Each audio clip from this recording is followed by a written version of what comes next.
Hi, Jessica Sanders here. Welcome to Creative Courage Lab, Day 11. I hope you're enjoying going through the process of Creative Courage Lab, although it does tend to bring up some things that are a little uncomfortable. Today we're talking about fear and how to overcome fear. And our prompt for today is scary. So you can think of a scary moment and how you overcame it or something related to that. And honestly, I really thought about this off and on all day, and I was trying to figure out how could I depict this. I had an idea in mind, but I couldn't figure out how to do it. So I might have a little fear concerning making a nice video for everybody. Just putting that out there. But what I decided to do was to create an art piece and kind of maybe demonstrate what happens to me when I'm actually working through creating a piece of work. I work intuitively, as you probably know, and so I don't have like a set exact stopping point where I say, yes, this looks exactly like that and now it's time to stop. Instead, it's a very organic process. And so what I thought I would do was I'm going to paint one of my small cards, and I have these colors picked out. I have processed magenta, phthalo blue, and turquoise green, and some white. And I love Grumbacher paints. They're very creamy, but they mix really well with water. And so we're going to talk about overcoming fear. I have this little old kind of card that I'm going to use to paint with. And so here I go. Oh, no, I can't go yet. You know why? I'll go forever. It's not allowed in this. Setting my timer for 7 minutes. Here we go. Okay, so I'm going to spray this with water. I want the paint to move around a lot. Get a little bit. And so what happens to me when I'm painting is I get to a certain point where I like the result. And you may think, well, how could that possibly be fear or result in fear? But what happens is I like the result, but I don't feel like the painting is finished. Like I'm looking at it and I'm going, oh, that's pretty. I like this part and I like that part, but it's not finished. I need to keep going. And but then that's when the fear shows up. And I start thinking, yeah, but what if I mess it up? Like, I like this now. What if I mess it up?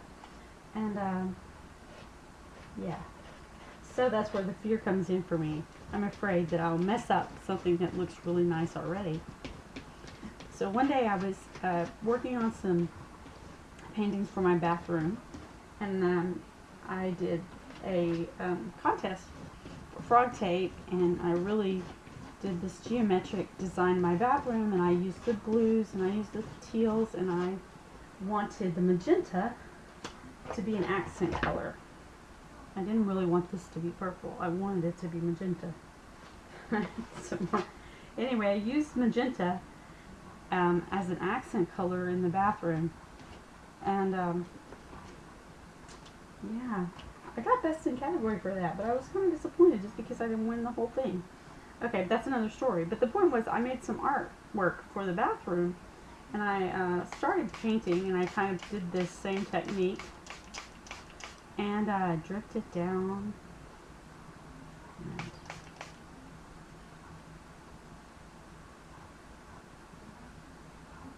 move the paint around.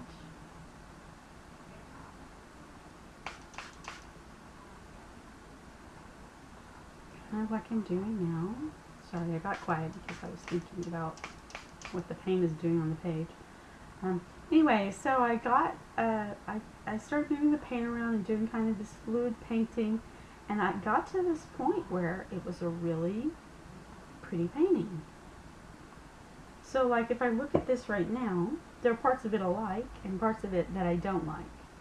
And I don't mind if I keep working when there's some parts that I don't like. But when it gets to a point where I really like it, and yet it's I know it's not finished. It doesn't say, hey, I'm finished. It doesn't say, hey, I'm ready to go and I have a focal point, or not everything has a focal point, but it just, I don't know how to explain it except, you know, it's just like you have a conversation with your art and your art says, hey, I'm finished. I'm perfect. I am ready to go. Well, that piece looked really nice, but it wasn't saying I'm done. It wasn't saying I'm ready or anything like that. But I did not want to mess up what I had already done. I really liked it. And I don't know if I'll come to that place in this painting or not. I will see a lot of magenta over here. I really want that magenta to show up, but it's not. Now, I don't have a problem if it's messed up to keep working. I just keep going until it looks nice. But when it looks nice and I know it's not finished, that's when I have the fear cropping up. Like, oh, what if I make a mistake? What if I mess up this really nice piece of painting? Kind of thing. And that becomes a problem for me. Still moving this paint around. I better check my time. Dry my hands.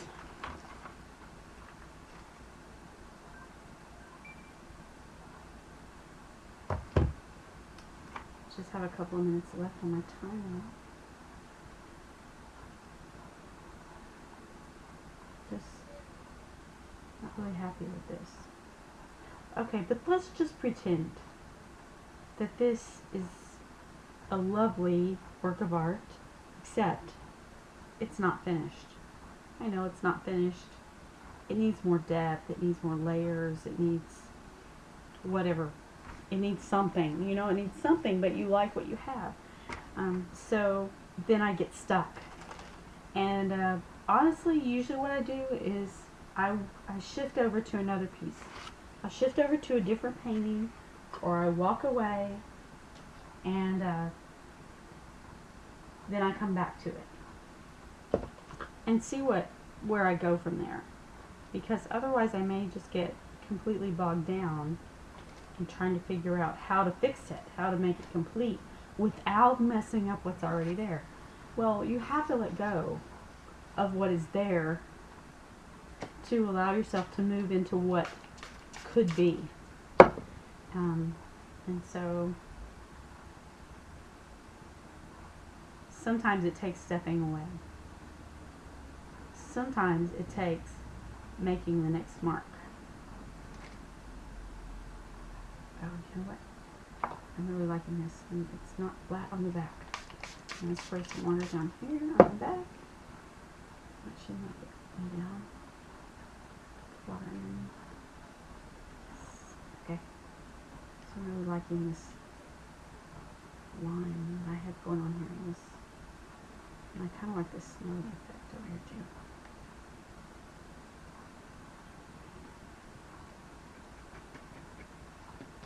This paint is going to keep moving. It is very fluid now. I've added quite a bit of water. And there's also white underneath, so it's going to float up, I guess you could say.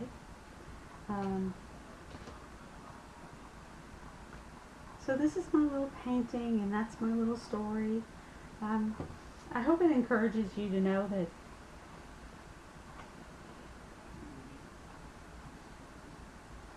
I guess, like Melissa says, everyone struggles with fear in one way or another. To me, fear is like this umbrella or